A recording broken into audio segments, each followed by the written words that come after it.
Olá a todos, tudo bem? Aqui é o Marcos Fabrício, estou como coordenador pedagógico do projeto Bahia Produtiva. Esse projeto é vinculado, e executado pela Associação Humana Povo para Povo Brasil, com apoio do Governo do Estado da Bahia, Secretaria de Desenvolvimento Rural. Nesse encontro comunitário que a gente vai tratar nessas videoaulas, a gente vai trabalhar um pouco mais sobre a parte financeira de empreendimentos coletivos da agricultura familiar, nesse caso a cooperativa do Leandrinho. O tema que a gente vai trabalhar hoje é contas a receber, e aí no próximo vídeo a gente vai trabalhar contas a pagar e fluxo de caixa, tá bom? Aqui tem um conceito, o que a gente vai trabalhar, um pouco dos conceitos: política de crédito, política de cobrança, antecipação de recebíveis, e ao final a gente vai demonstrar na planilha, como é que se faz a gestão do controle das contas a receber de um empreendimento, tá? Bom, inicialmente a gente vai trabalhar com conceitos fundamentais, contas a receber são os valores que uma determinada organização tem a receber de seus clientes, principalmente de pagamentos parcelados ou à vista. Quando uma determinada organização vende bens ou serviços, ela pode optar por oferecer prazo para seus clientes efetuarem os pagamentos devidos.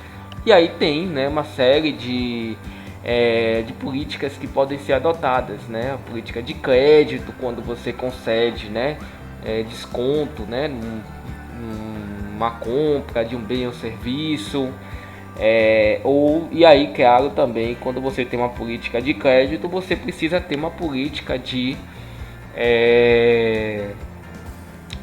controle, de cobrança, e ter cuidado também para que quando você for conceder um crédito, isso não dificulte a remuneração financeira da empresa, e que consequentemente se possa também ter capital para arcar com os compromissos financeiros, sobretudo capital a fornecedores, e capital de giro na maneira geral.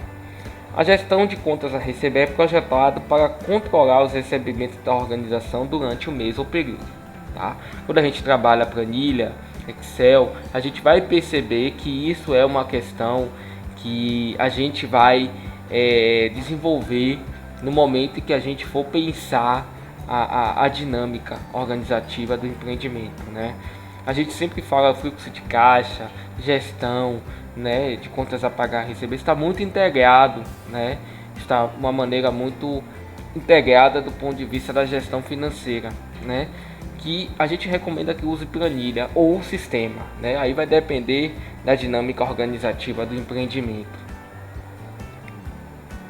A funcionalidade, contas a receber abrange a emissão de notas fiscais, controle do que se tem a receber, inadimplência e negociações, Isso a gente percebe que está como um ato, de recebimento de recurso financeiro, tá bom?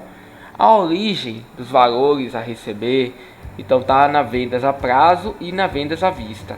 Então, na vendas a prazo a gente tem a nota fiscal, tem a fatura, tem a duplicata, certo? Que são mecanismos ali, ferramentas, de compromisso entre quem está devendo e quem está, por acaso, a receber algum determinado recurso financeiro.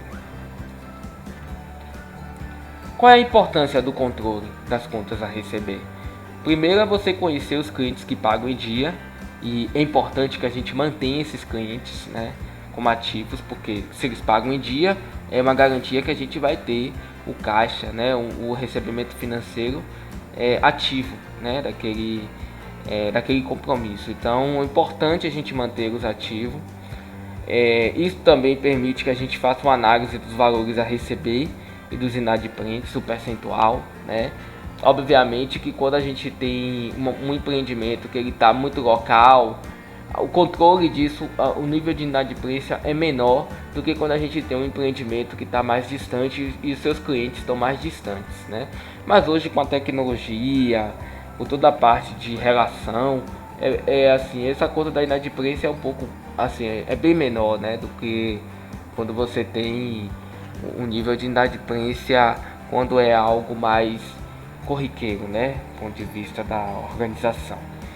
Comparação com as contas a pagar, para entender a necessidade de caixa para os meses futuros, ou seja, quando a gente for olhar, a gente vai fazer a gestão do fluxo de caixa, a gente vai olhar em receber e a pagar, né? E essa relação de como isso se relaciona, né, com o fluxo de caixa.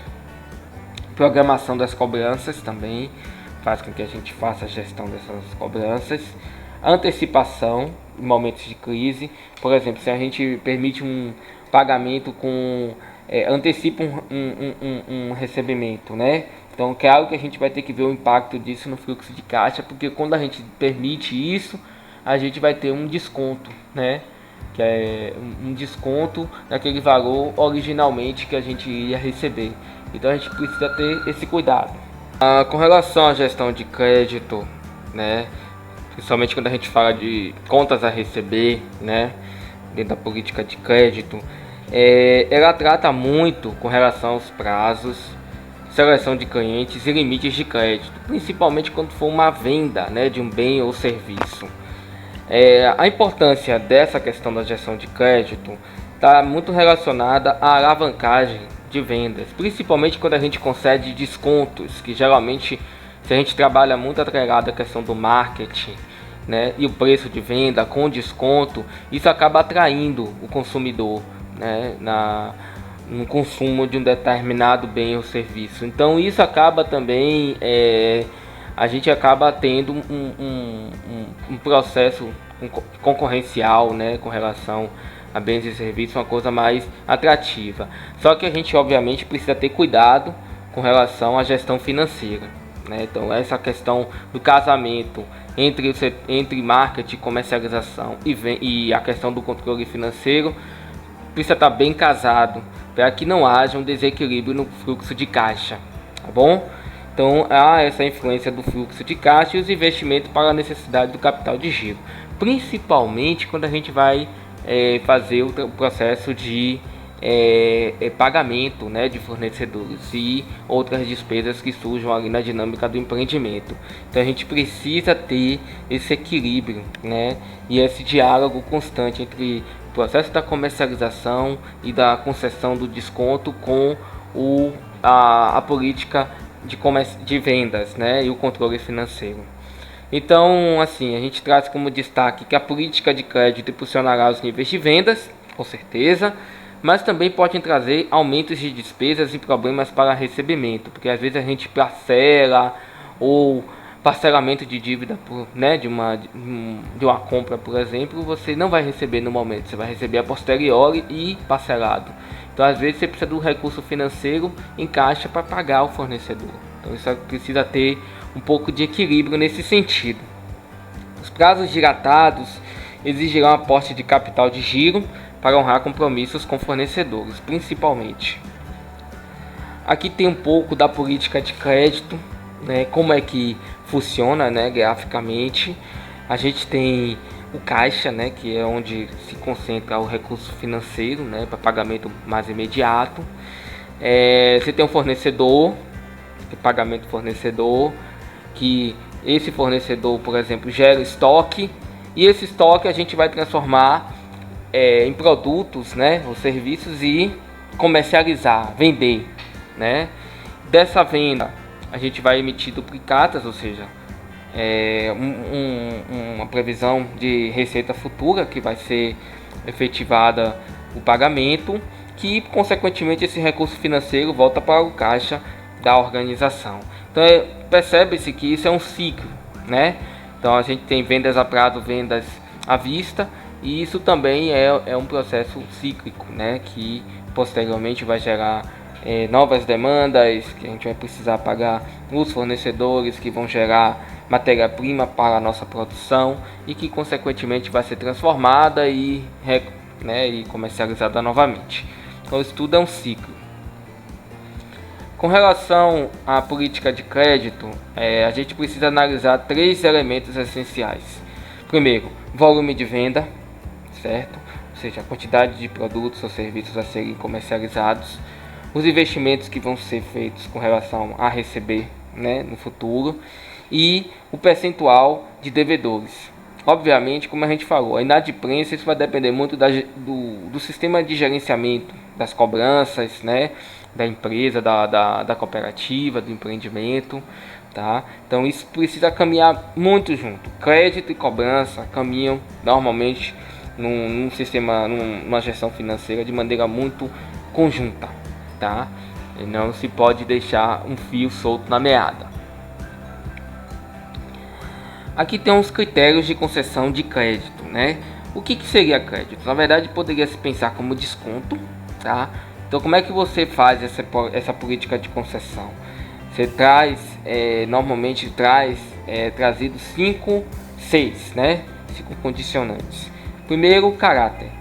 Se o cliente procurará cumprir com a obrigação, a capacidade de pagamento dele, né, para que não haja lá na frente problemas futuros aí, né, com relação à inadimplência. O cliente tem patrimônio suficiente para cobrir, ou seja, o capital, né, a necessidade que ele vai precisar ter. O colateral, se é a questão das garantias, né, somente de um serviço, de um produto, se ele tem garantia de que vai pagar aquele serviço ou produto, tá? E a condição, que são elementos externos, né, a dinâmica da empresa. E é sempre deixar também que normalmente acontece muito dentro da economia, né, essas instabilidades, é deixar sempre aberta a possibilidade de acontecer alguma coisa e existir um processo de negociação com relação a esses pagamentos, a essas obrigações. Bom, com relação à política de cobrança, é essencial uma sincronia em termos gerenciais com a política de crédito, como a gente comentou, né, anteriormente. Importante ter essa dinâmica bastante atrelada, né, no setor financeiro, esse entrelaçamento entre esses dois fatores, né, o crédito e a cobrança precisam caminhar. E aí a gente precisa incluir, né, com relação à política de cobrança, assim como também na de crédito, né, os descontos de premiação das antecipações. Isso é muito comum, por exemplo, quando a gente vai fazer um financiamento bancário, né, num banco de desenvolvimento, por exemplo.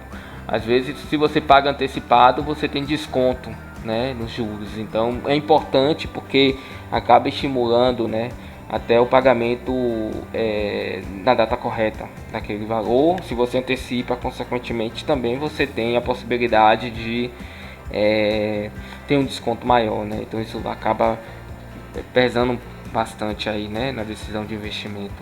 A questão da taxa de juros por atrasos, então isso também é uma coisa que impacta também, né, principalmente quem está devendo. Então juros, quando incide juros, acaba criando uma situação de dificuldade. E trabalhar a gestão de cobranças, ou seja, a capacitação da equipe que vai ficar responsável pela cobrança, treinamento constante, né, principalmente com relação à negociação, com relação também a questão do relacionamento, né, porque às vezes a gente acaba, um cliente acaba atrasando, não é porque ele quer, porque às vezes acaba acontecendo alguma situação externa à dinâmica e o comportamento da empresa, né, da organização. Às vezes é preciso ter um certo cuidado, uma certa dinâmica relacionada a essa questão da cobrança. E a cobrança pode ocorrer, né, via bancária, em carteira, ou se tem uma equipe de cobrança, né. Importante que geralmente é bom ter, se partir de uma equipe, porque aí você negocia prazo, negocia, né, condições, às vezes conversando se entende, né, então isso acaba minimizando um pouco alguns conflitos, alguns atritos, né, nessas relações comerciais. Aqui tem alguns elementos sobre a questão da política de cobrança. Primeiro, analisar os inadimplentes e as rotinas de cobrança, né, com relação principalmente ao comportamento desse inadimplente, se é uma coisa contínua ou se é algo temporário, que isso pode acontecer também, né. A questão da legislação que precisa seguir, então se tem mecanismo de negociação, existem mecanismos outros aí de acionar, né, sistema de prevenção de perdas com relação à cobrança. Essa questão da capacitação, que é extremamente importante para a equipe. A separação de débitos por categoria também é importante, né? E espaços para negociação. Eu acho que essa questão da negociação, com a capacitação da equipe, eu acho que minimiza muitos problemas futuros aí, né? Com relação a problemas judiciais. Se puder tudo ser negociado para ser pago sem exigir o âmbito judicial, eu acho que isso ajuda bastante nessas relações. Bom, aqui tem um aspecto relacionado ainda a contas a receber, que é a temática de antecipação de recebíveis, que é também um ponto, né, que gera bastante elementos aí com relação a recebimentos, né, de recursos financeiros. Um aspecto importante que a gente traz, né, e aí a gente vai trazer algumas possibilidades aí, né, com relação a tipos aí de recebíveis. Seria a duplicata, né? Então, desconto de duplicatas, ou seja, é uma antecipação do fluxo de caixa e funciona como crédito antecipado, onde a organização pode descontar as duplicatas de vendas ou prestação de serviços. E aqui a gente tem um modelo, né? Tem uma ilustração que é o valor da duplicata, né? Com um desconto, ou seja, é um crédito antecipado. A gente antecipa um pagamento para uma empresa, para uma organização, e aí é uma forma também como um crédito, né? Um crédito no sentido de ter um recurso financeiro que pode ser antecipado. Por exemplo, isso é muito comum acontecer, vou dar um título de exemplo. Quando a gente vai fazer uma compra pela internet, a gente claro, vamos guardar as devidas proporções, mas aí a gente paga antes para receber o produto depois, ou seja, paga, sei lá, um celular, né, que compra pela internet, um notebook. Então a gente paga antes, ele acredita, aí a mercadoria depois vem, né? Então isso é uma coisa que é muito comum acontecer, até na relação comercial, mas isso também na relação empresarial, principalmente, porque às vezes você precisa antecipar o pagamento para que haja a possibilidade do fornecedor da empresa contratar adquirir a matéria-prima por meio de um fornecedor para poder fazer o processamento do produto, tá bom? Então a duplicata é importante também nesse sentido. Aqui tem um exemplo, né? Uma ilustração. Você tem um cliente que faz e a relação com a empresa. Então ele faz uma promessa de pagamento, tá certo? E com isso ele antecipa meio uma duplicata. A empresa ela aciona o banco, né, por meio dessa duplicata. O banco antecipa o recurso já descontado, né, as taxas e juros, que obviamente que toda relação financeira geralmente, né, somente com o banco você tem essa relação com os juros, né, com a taxa de administração dessa relação, e a empresa por sua vez fornece o produto ou serviço para o cliente. Então é bem simples nesse sentido, esse papel, né, esse processo da duplicata. E aí o pagamento vai se dar entre o banco e o cliente, né, o pagamento da duplicata, tá certo? Então é bem simples, é bem uma relação quase que direta, mas existe aí um intermediário que é o banco.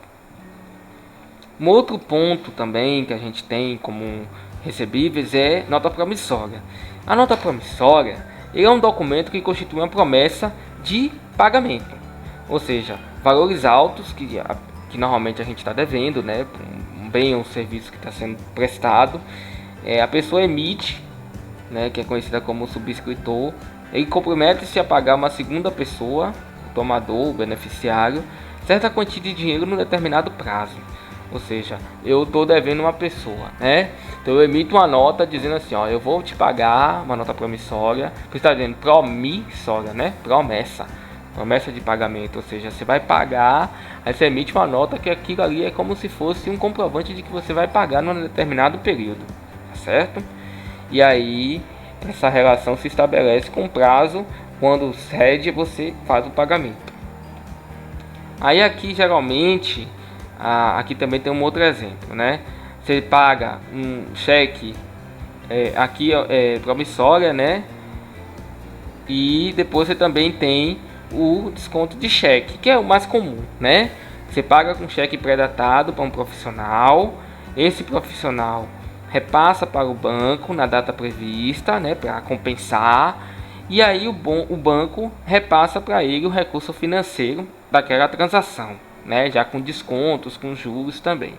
E aí esse profissional presta serviço ao cliente, tá certo? Aí o pagamento, o meio de pagamento vai se dar essa relação entre o cliente e o banco, tá certo? Então é isso, pessoal. Assim, a gente trouxe bem simplificado essas três formas de adiantamento de recebíveis, tá certo? Tem uma forma também de geração de receita que está constituída ali na contas a receber. Agora a gente vai mostrar uma planilha, né? Um exemplo de uma planilha de controle de contas a receber, tá certo? A gente tem aqui a data, né? A data, aqui está simulado, obviamente, né? Janeiro, 9, 10, 11, 12. A gente tem aqui a descrição, certo? Com a descrição, por exemplo, vendas, depósito em conta, né? Vendas, depósito em conta. E aqui, por exemplo, R$ 2.500 sendo recebido, R$ 4.000 recebido, certo? Aí a gente tem aqui R$ 8.000 de serviço prestado também, R$ 500 de venda à vista, R$ 5.000 de serviço prestado, R$ 2.000 adicionais e R$ 1.000 depósito em conta. Aqui basicamente é só uma ilustração para mostrar exatamente, né, como é que a gente monta, né, a estrutura de uma planilha de contas a receber, tá certo? Obviamente que lá na frente a gente vai ter a contas a pagar, né, que é uma outra planilha também, que aí você pode, né, até na mesma, você bota uma aba, né, aqui na planilha, né, contas a receber, uma outra aba contas a pagar e uma outra aba fluxo de caixa, que é essa movimentação, né, que é essa movimentação financeira, tá bom? Então, pessoal, é isso que a gente traz por hoje. Eu espero que vocês tenham gostado e desde já a gente agradece e nos vemos na próxima, tá bom? Um abraço. A Terra Distância é uma adaptação das atividades de assistência técnica e extensão rural do Bahia Produtiva, projeto do Governo do Estado da Bahia, por meio da Secretaria de Desenvolvimento Rural do Estado da Bahia, executado pela CAR, a Companhia de Desenvolvimento e Ação Regional, com recursos provenientes de acordo de empréstimo com o Banco Mundial. Essa modalidade visa dar continuação às atividades de capacitação e apoio para produtores, associações, cooperativas, empreendimentos produtivos e agentes comunitários rurais.